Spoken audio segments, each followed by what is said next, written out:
they have the budget, but the youth, they don't, they have given up. They say, you can't afford it, but it is very possible if they are well organized. Let's say they grow like these French beans, which takes a short time to grow, and they access certification bodies, because we participated to bring in, like in Rwanda and Uganda, we need certification bodies which are accredited. Like in Rwanda, I have brought in a big certification body called Control Union. It is here, I brought it here in Rwanda and also in Uganda. So it is working. Now the auditors are Rwandese, so they can help the farmers without bringing, formerly we used to bring auditors from Israel, Netherlands, and now we have got our local auditors who are accredited, so they can help the youth. This company also, it has offices in West Africa, in Ghana, Ivory Coast, Sierra Leone, Cameroon. So certification is a very important tool which the youth should embark on in order to access good markets. Because you can't say that we have no employment, but employment can be there. So Mr. Rutembesa, yeah, I want us to have like this open conversation where we get to also hear what the public is saying. By the way, we have a very warming public. Can you please clap for yourselves?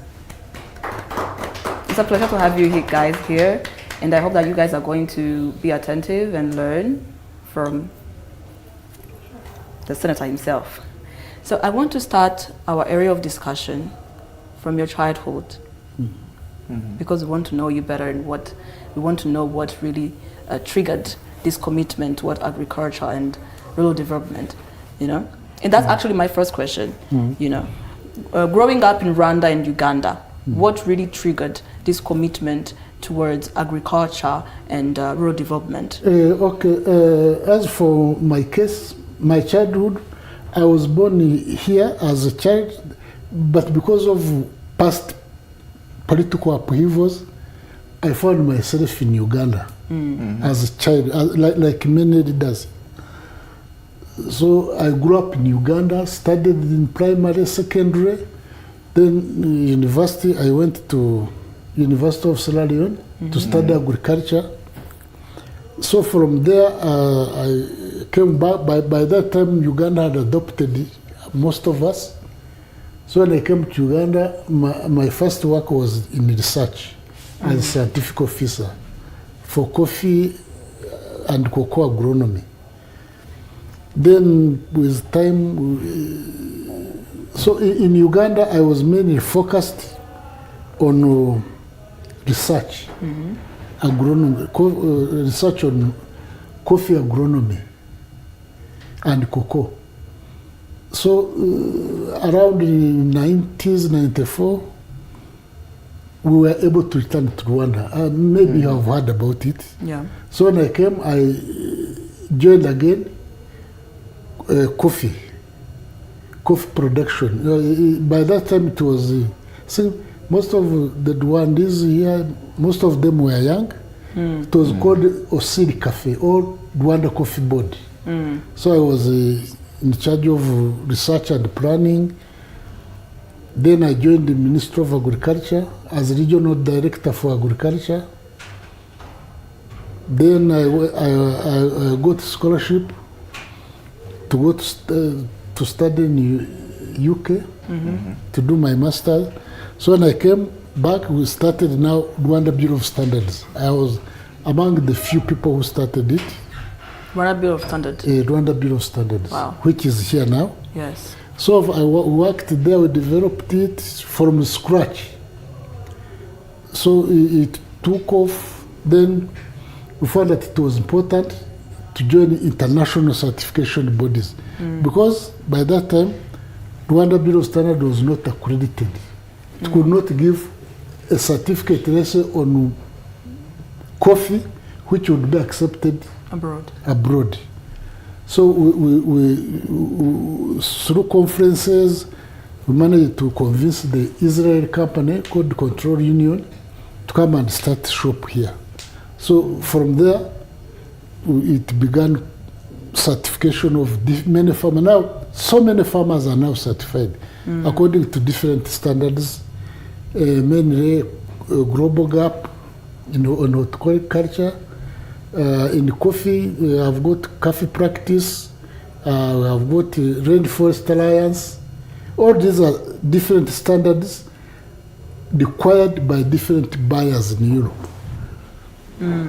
We also do some food safety, but now we have left it to the young ones.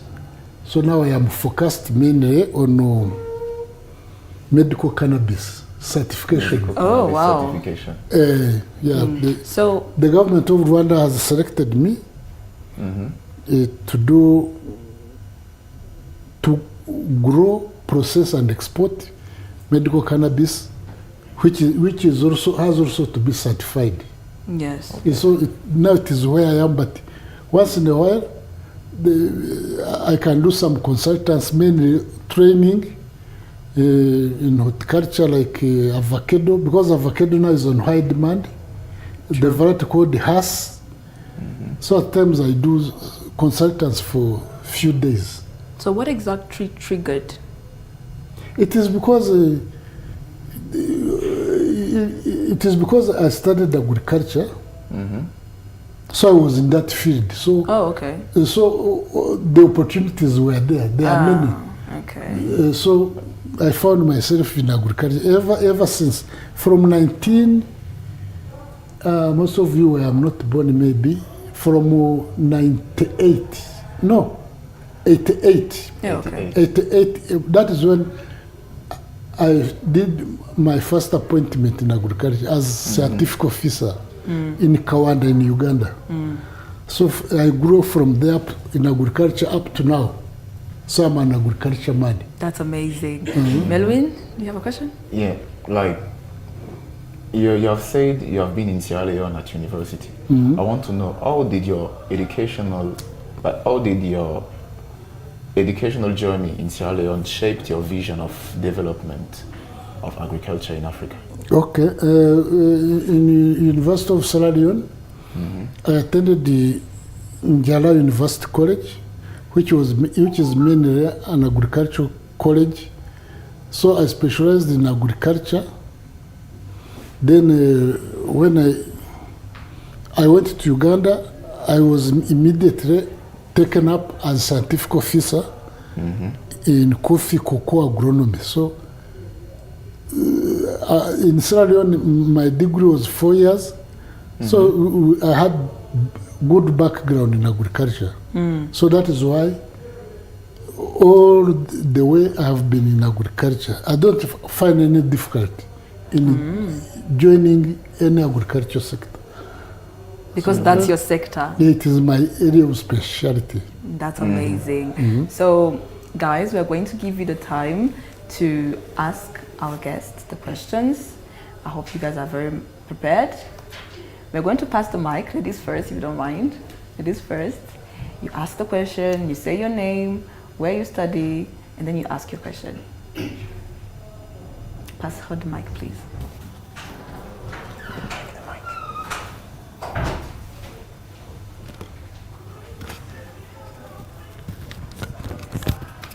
Thank you so much, ladies and gentlemen. My names are Noah Homohoza. I'm a student from UNILAC.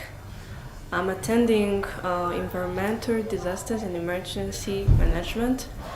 It's so interesting, and I'm so impressed by the journey to your achievements in agriculture. So tonight I had a question which says, how can certification tools create real opportunities for young African farmers and agripreneurs? Thank you so much. Okay, thank you for that question. As you know, when we began, we said the youth, they are the biggest portion of African population. True. Whether Rwanda or what. So if the tool of certification is properly applied, it will help the youth to access market. Because during my studies, my professors tell us that when you study agriculture, don't think that agriculture, you are condemned to poverty. So agriculture, it is a course where you can make wealth. So the youth, instead of going to look for white collar jobs, as when we finished Office. we are in the office, I was appointed scientific officer. I'm given big house, fully furnished, but we are not doing applied work. You just sit, put the vehicle, they put in fuel, but today it is no longer there. So the youth, like you, if you finish your course, look for plots of land and make cooperatives. Then go to in Rwanda we are lucky, the government has got budget for youth, even the banks, but most of the youth they fear to access these loans. Because they say, now if I grow French beans, what will I do with it? So you should seek a certification body or consultants in agriculture certification. They train you so that when the auditors come, you meet the standard and you can export your product and you get good money. For example, a kilo of chili is now about 80 euro if it is certified global gap, good agriculture practice, which is very easy to implement. But you need, there is some infrastructure which has got to be made, but fortunately the government has got that fund to help you initially, especially if you go to Rwanda Development Bank. There is a lot of money for youth, so you should try and grab it. Then you will fight poverty and be rich, be wealthy. Are you satisfied? Sure. You can pass the mic to your colleague. Thank you. I'm colleague Kamarini Alphonse Conrad. I'm a student in University of Lay Advanced of Kigali. First of all, I appreciate according your background, not certification, it is your passion, agriculture is your passion. So me, according to this topic, so the European standardization from this is to verify or to standardize like safety or environmental sustainable or welfare. So my question, what keys skills or knowledge do young people need to meet European certification? Thank you. Nice. Okay, thank you. In order to meet the European certification standards, there are many. There are many certification standards. One, good agricultural practice. That is called global gap. Maybe we shall get time to tell you more about global gap. It is a big topic. So if you are in horticulture, like French beans, chili, avocado, papaya, every horticulture crop which you have to export, you have to meet that standard. In order to meet that standard, you have to be trained first. What does this standard need? Then after the consultant, like me or any other person, is certified that your group, or if you have got your own farm, that you meet that standard, then we shall help you to call the auditors from an accredited certification body. Like in Rwanda, we have got control union, which is international. It has got good international reputation. So they come and visit you. Then there is a checklist which you will have been trained. Then they see if you are meeting it. When you meet it, they say comply. They go to another checklist. This one comply. Do you use accepted the pesticides? Comply. If you don't, then they give you an NC, non-comply. So when you get non-comply, you will be required to make a corrective action so that you meet the standard. That is an example of one certification standard, good agricultural practice. Then other buyers, they want me, I don't want to take avocado where they have used pesticides often. So that one, you now go to organic standard, which has got also its checklist. Then after you are certified that you are implementing it, again an auditor is called in to come and verify if you are doing it according to the standard. Then you are given certification, and then you can access the European market, which is very big. Yeah. Is it? Are you satisfied? Yeah, it's okay. All right. Your question is fully answered. Yes. Okay, then pass the mic to your colleague. Hi, my name is Bukuze Ndumerome Joel. I'm so happy to be here today. Welcome once again. Yes. So my question is this: why the EU put such strong emphasis on certification for imported agricultural products? Because of the safety concerns, like some Europeans who are West, they want to know that the crop they are going to eat has been grown according to established standards. Like that's why they sent an auditor to come and verify if you have not used unallowed pesticides, or like cafe practice, if you are not employing the youth, the child labor, they have to verify that so that they have got value for their money. The money which they will spend on one avocado. When I was studying in UK, I remember one avocado, we used to buy it at 2 pounds. Was it 2 pounds or 1 pound? Only one. So they want to get value for the money they spend. That is why they insist that certification is done by an accredited certification body. Not anybody can, Mr. Mbanda can go to RDB and say, I have got a certification body. But it has got to go under stringent EU regulations in order to allow Mbanda's company to do certification.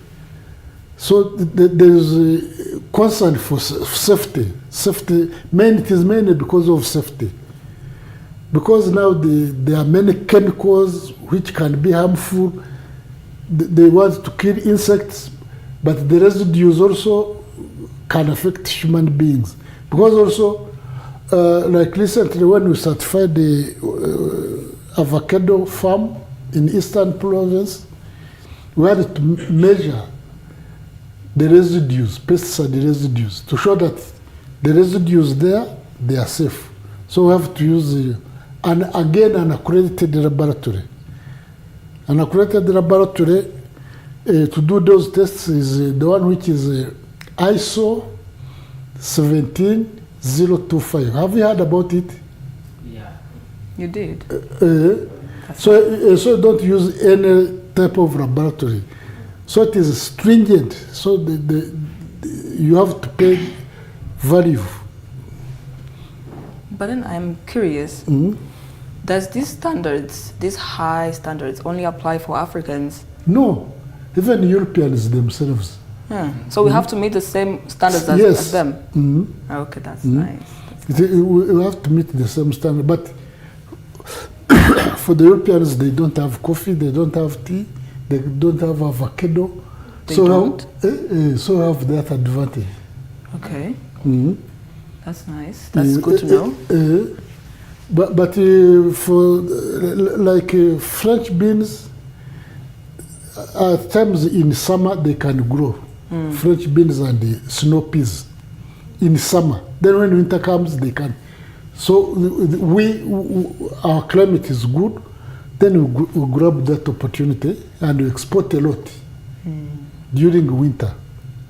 So there also the supermarkets, they have to meet those stringent regulations. Melvin? Okay, Mr. Mira, I have a quick question before proceeding.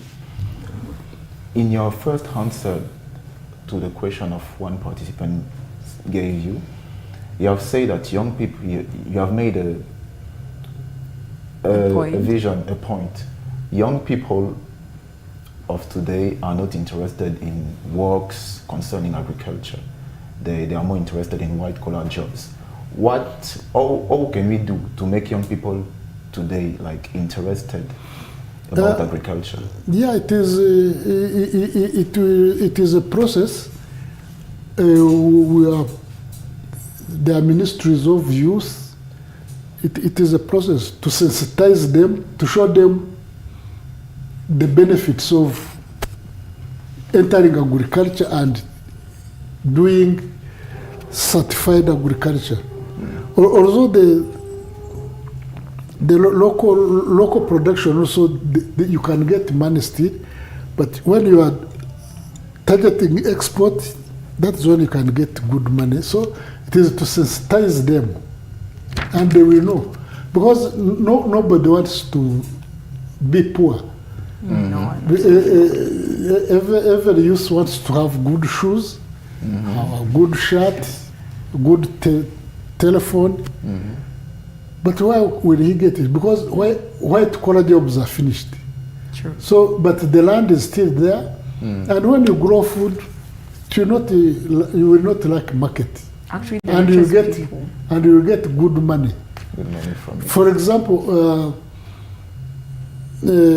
chili. You know chili, Rused. Yeah. A kilo. It is sold at about £8. 80. This EU money is called what? Euros? Euros. 8 euros per kilogram. How much in Rwanda? How much in Rwandan francs? Around 1.5K. Eh? Around 1? 5K. 1.5K is what? 15? Yeah, 15 kilograms. Yeah. But if you go to the market, a kilogram of chili is how much? Roughly. A kilogram. The ready. Do you go to market? Yeah, I do. How much do you buy chili? Agased. It depends on the market season, but around 10,000. Yeah, Really? a kilo. A kilo? A kilo? Where? Jesus. Depends on the place. though. Even in the local market. Why You do see? you even buy a kilo of chili? Because now chili is not available. Jesus. And even the one which is available, it has to be grown in shade nets, not just in the outside. So that if it is not grown in shade nets, it will not be accessible. You will not get access to European market. Yeah. Okay, Mr. That is an example. Okay. Okay. So we are going to give the time again to our participant to ask questions. So we are going to go with Mr. Emmanuel.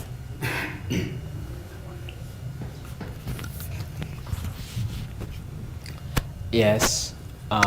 Thank you so much for this time.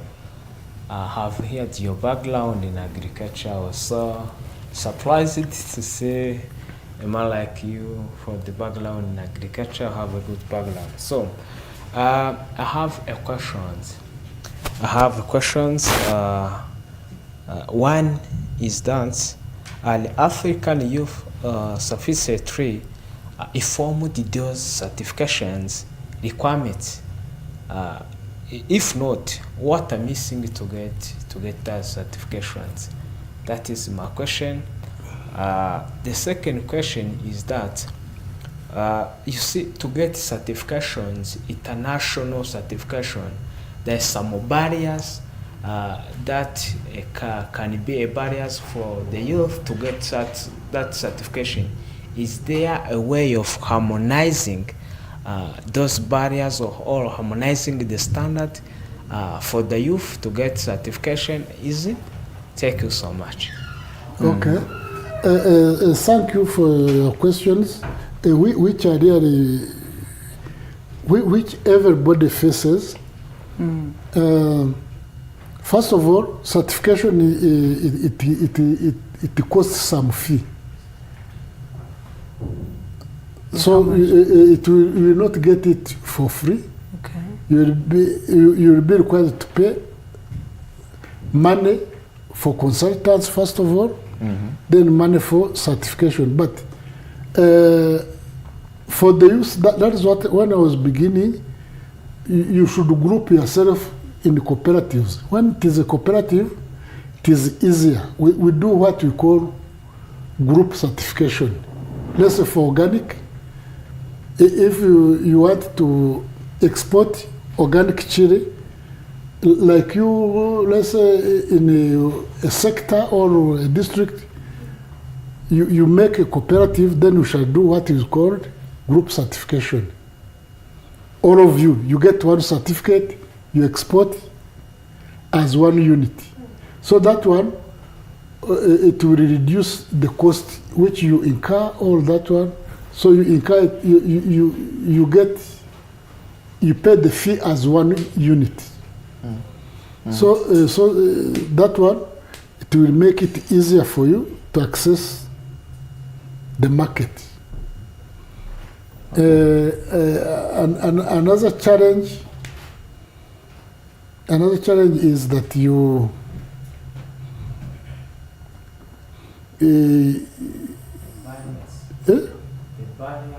the barriers is mainly, the barrier is lack of the fee.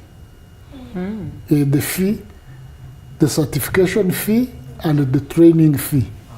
And for you also to be committed so that you implement the standards which you have made.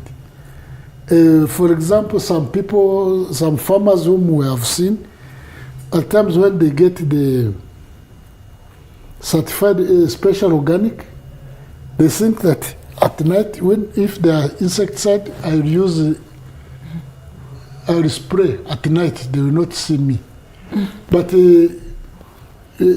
as I told you, we do the analysis of pesticide residues. So it will be far. So there is no way you can cheat in certification. So you have got to be committed. Don't try to cheat, because all the effort you have made, if you spoil one, then the whole group will be uncertified.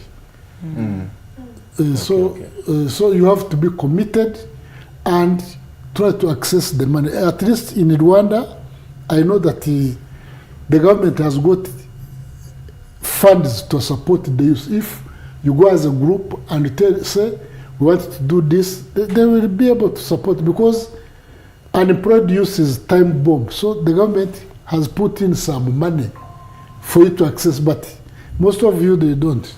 Most of them, they want to be motorcycle, do motorcycle, go to MTN to get the yellow umbrella. They don't want to go to the field, to be agent. So if you get committed, you will get very good money. True. Are you satisfied with the answer? Okay, so you can pass the mic. Yes, thank you so much. My name is Shruti Edwin. I'm an environmentalist student at INLAG, and my question is, what do you mean by certification of horticulture, and how does it influence the African youth's access to the European Union market? Thank you. As we told you, certification, it is checking. If you are growing any horticulture crop, and if it is to be certified, it means it has got to meet that standard. As I told you, there are many standards in horticulture depending on the market you are going to target. I talked of global gap. Then there are other social standards like fair trade. Also another social standard called SMETA. So many, let's say like Tesco, they will need, if you are to export, let's say French beans, you also have to meet the SMETA to show that you have not employed the youth, you are not using corporal punishment. Those are some of the social standards. In addition to good agriculture practice, global gap. So, in order to be certified, you have to meet a certain set of standards. Standards are rules, regulations. Okay. Like your shoe, it has got to meet certain standard. If it doesn't meet the standard, it is not that shoe. It is something like the Chinese can imitate. Very easily. So the standard, they certify the standard. You get it? Yeah. So you should know which standard my target market wants. If they want global gap, some will say global gap is okay. But if you, others say we want organic, because organic you get premium, more price. So the organic standard is more stringent and you earn more money. Okay. Yeah, so it is like that. Are you satisfied with the answer? Yes. So I think there is another question in the participant. Thank you so much, Mr. Tembese and the team. As I was sitting here, I just got a curious question. I didn't hear anything involving social media in your growth to agriculture. Mm-hmm. So I just wanted to ask, did you involve any social media strategies? As for the youth nowadays is so into social media and we are just using it otherwise. So my question is, how can a young agripreneur use social media or branding to win nowadays? And if it can help for those who can access social media or who can have any, smartphones to just boost their growth in agriculture, which are other techniques or tactics to use for it to be known by a large number of people? Thank you. Okay, that's a good question. But using the most of these standards, let's say cafe practice, these days you do it online. You can do it online, but it is not really. It is mainly done by auditors. Also, during COVID, we used to do auditing by online. For example, there's a standard I helped some coffee farmers to do in order to access market in the USA called non-genetic modified coffee. So we're doing it online. So social media, it is emerging. Also in the coffee, like Rainforest Alliance, some social media is being applied, but not so much. It is a process. But I'm sure in the future it will be used, and a lot of youth will access it, because it is now the youth. You are very good in the social media. If I might, I think what she's trying to say is the standard board trying to connect with more youth online, right? Because us being online, we are online, but is the standard board trying to create, trying to reach youth more online? Is it trying to show them the way to standardize their products online? Is it trying to teach them how to do these practices on the platforms? But most of the standards, you can now find them online. Most, if not all. If you say, I want EU organic, you log in, you find the whole standard, but it is not very easy to internalize it. That's why you need training. Someone comes and show you hands-on. So most of these standards, they are there online. Talk of any.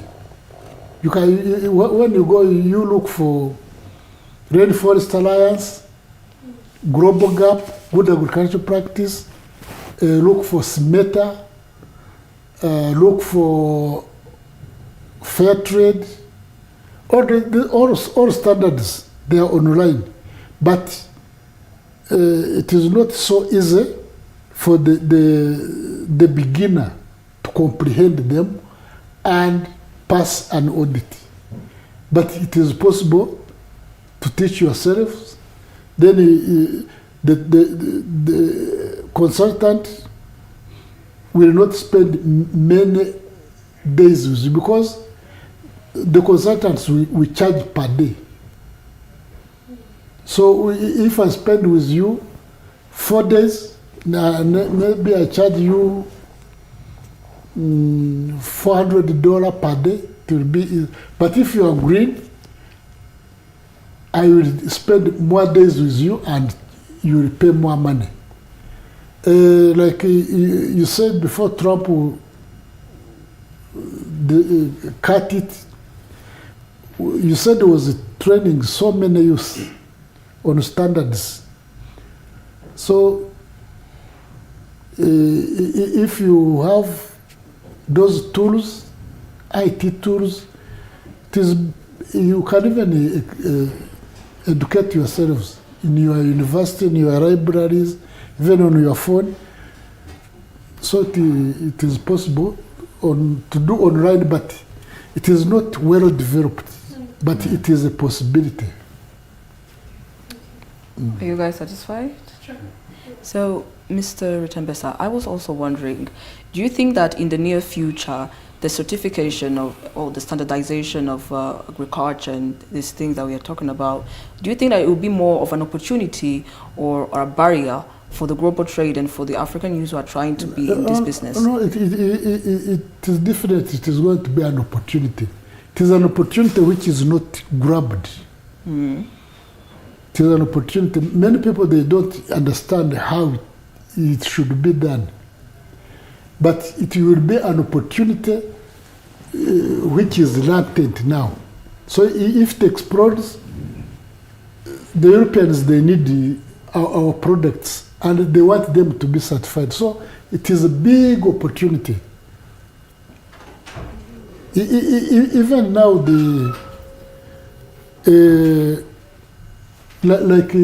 big hotels here, if you have to supply them with tomatoes, they want, how have you grown the tomatoes? Are they organic? Are they organic? But for them, they are not very stringent. So you don't just send tomatoes to Serena. They wanted to see how have you grown them. So it is an opportunity.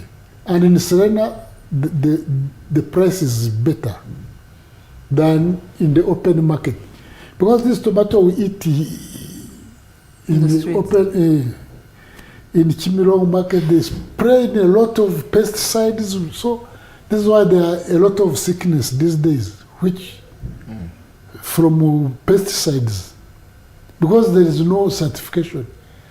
So, some market women, they see, if I put in the fungicide on my tomato to ripen and to look nice, by that they are putting in a lot of the unnecessary pesticide residues which we eat, and we fall sick, cancers, etc. So certification, eventually even here, the market women will be required to be certified. Yeah, all the smallholder farmers. Yeah. Okay. We have seen that it's a bit complicated for young people to access EU horticulture global market online. I want to know, do you know maybe in your surrounding or maybe elsewhere, do you know any young people who succeed to access that horticulture market of the European Union? Yeah. Some young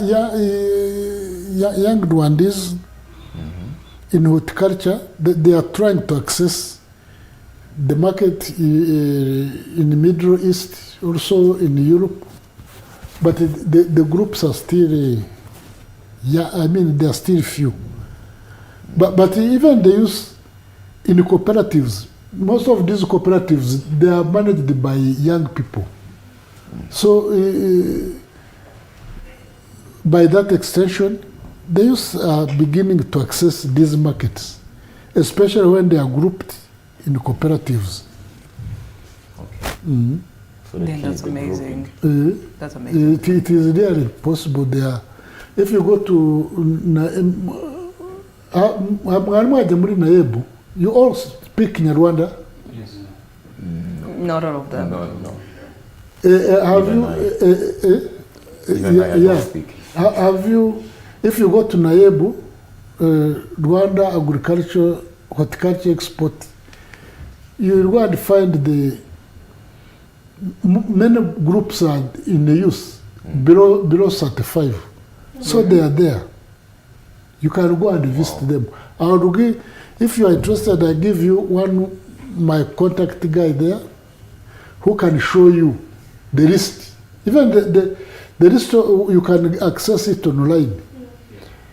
The list of horticulture exporters. You guys are So lucky. it is a possibility, and government of Rwanda is really, it cares for its citizens. But you have been saying groups. Does it require people to be in groups? You can go as an individual. You can go as an individual, but when you go in a group, the expenses reduce, Okay, because you share the expenses. But if you have got if your father or relatives has given you 5 hectares, it can be certified as an individual, and if you have that money. But as a group, 5 hectares, it will not still be expensive. But when you are many, that is when this government fund, you can access it. Sure. Other than giving it to an individual. But an individual, if your parents can, it is not very costly to be certified. So, Mr. Rutembesa, do you have any last words for the people who are watching us and the youth in general? Okay, because I can see most of them, they are in use bracket, even you. Yes. In Africa, generally, I have been to Ethiopia, Kenya, Tanzania, Burundi, when we used to be able to go there.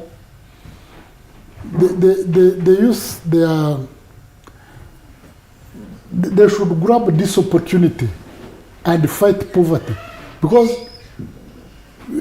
everywhere, every country, they are crying of youth unemployment. True. Everywhere, whether in Kenya, Uganda, and most of them, like in Uganda,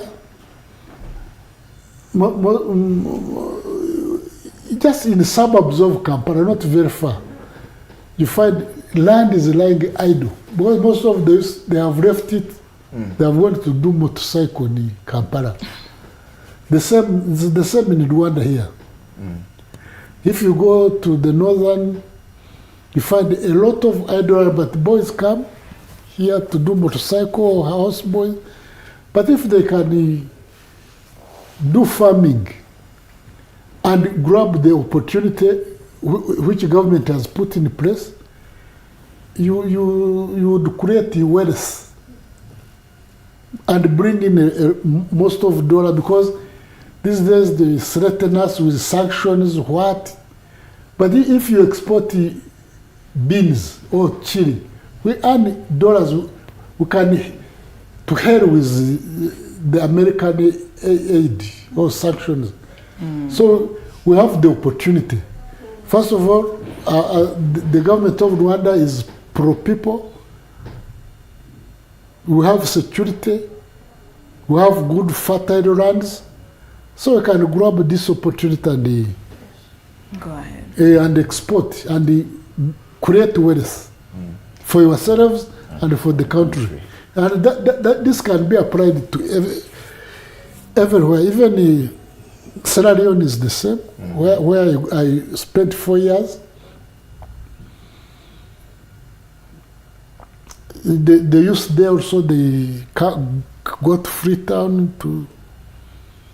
Mainly now there is an epidemic of motorcycles. Is a man and the accident, so they are not fully grabbing the opportunity which is there through agriculture. Thank you very much, Mr. Rustem Besai Emil. It was a pleasure having you here with us You are welcome. on this panel. I hope that you are going to be back. Yeah, when you invite me, We will. Mr.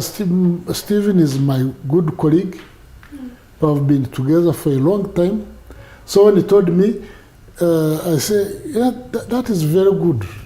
Because now I say I'm available. So I said we shall try. Because this certification is my area, and it is a very big tool to empower the youth towards development. Yes. Yeah, because there are other opportunities, but this one is the obvious one, because everybody eats every day. Yes. So, that's amazing. Yeah. So you guys, what are you waiting for? There's I think they're going to do it. I can see that. I can see most of them are eager. Yeah, So grab next the time, opportunities. when we meet, if you make a group, I will volunteer to do training for you for one standard, for free. If you have the farm, Clap for it. That's a great opportunity. then the government will pay you for certification. Certification is not so much expensive, maybe 2,000 to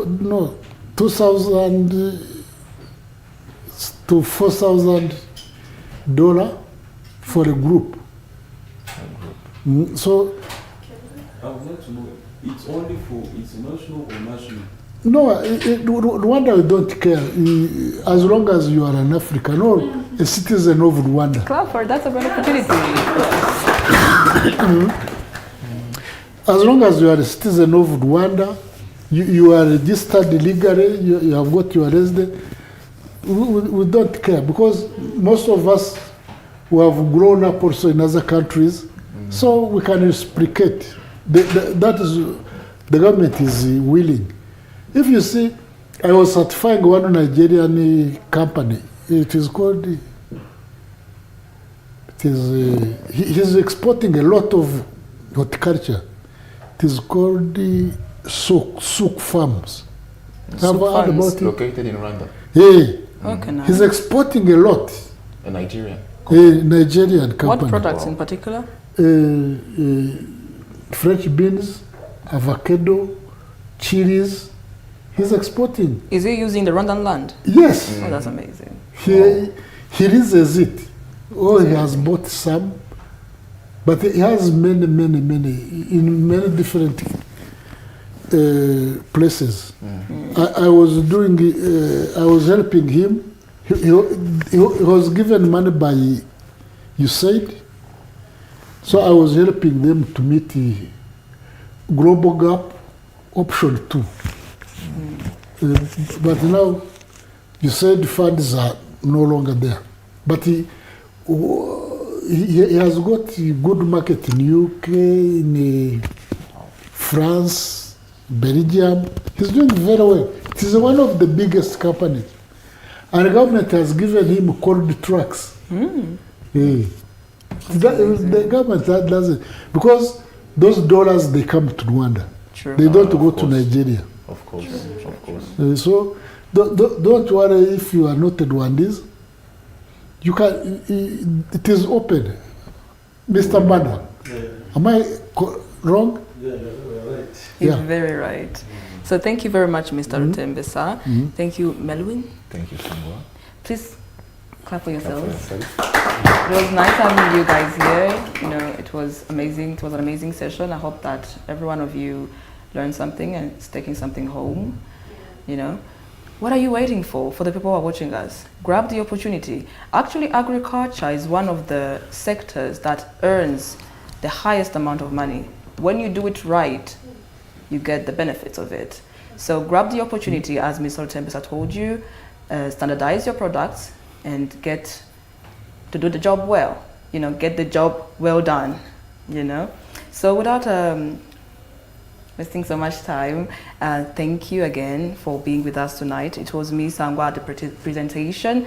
Let us hope that we're going to see each other the other Thursday, same hour, from 7 p.m. to 8 p.m. sharp. Bye-bye. Have a great evening. Thank you.